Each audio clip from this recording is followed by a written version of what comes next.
Yoyya ashamaa harka fuunee kabajamtootaaf jaallatamtoota maatii maskii fiqir jira jirtu nagaa keessanii nageenyi koo bakka faala jirtanitti isiniif haa baay'atu jecha laalaamii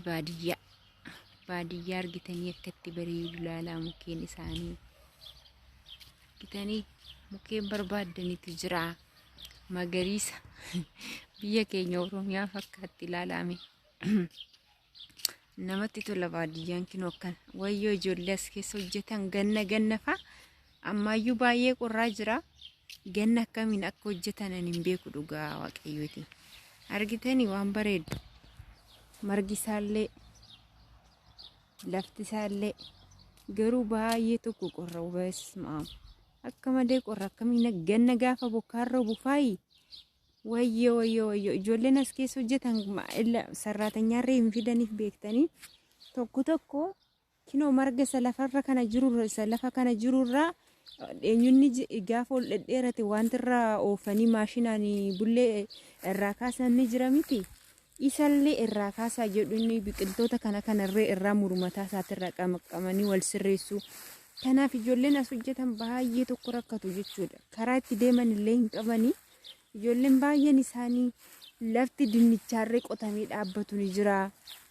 shunkurtiin irree kan qotamee dhaabbatu ni jira waa hedduudha jechuudha baadiyyaa kana keessatti jechuudha akkuma biyya keenya ijoolleen as keessa jiran baay'ee rakkatu karaa itti deeman hin qabanii maal godhureef ammaraaciin qaba waan ta'eef callisaniituma hojjechuudha kanaaf mindaa gaariillee kaffalaniif ijoolleen naannoo kana hedduu isaanii ni buuhan beektanii mindaan har'a birriin badee dhiisati durumaayyuu hin kaffalaniif turanii kinoo kana fakkaata baadiyyaan ilaala akkatti bareedu xallaalii kana bareedu laala kinoo kun qeen kanuma abbaa tokkooti jechuudha kun akkasiin naannee as keessa laala manni kun kanuma abbaa tokkooti jechuudha kana geessa ka sarraatanyaan hojjettu akkam gootee akka qulqulleessitee itti baatu ani hin beeku baay'ee jira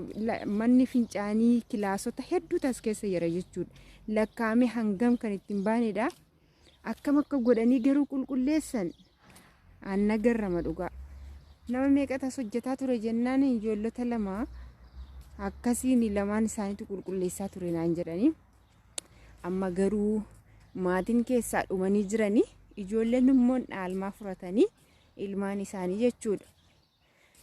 isaan adda dheeratanii kilaasii tokko shintibeetii faan adda dheeratanii guyyaa hayyaanaa immoo asitti dhufnee dabarsinaa har'ammoo akkuma carraa ta'ee waa ta'e hin beekani maaliif akka nu fidanii kinoon deemna ka duukaa kana fakkaata baadiyyaan kinoo kana fakkaata akka malee nama sodaachisan manni gurguddinni isaa jechuudha namni mana takkitti ijaarratu hin jiru galala baadiyyaa keessatti ni beektu lafti bal'aadha jechuudha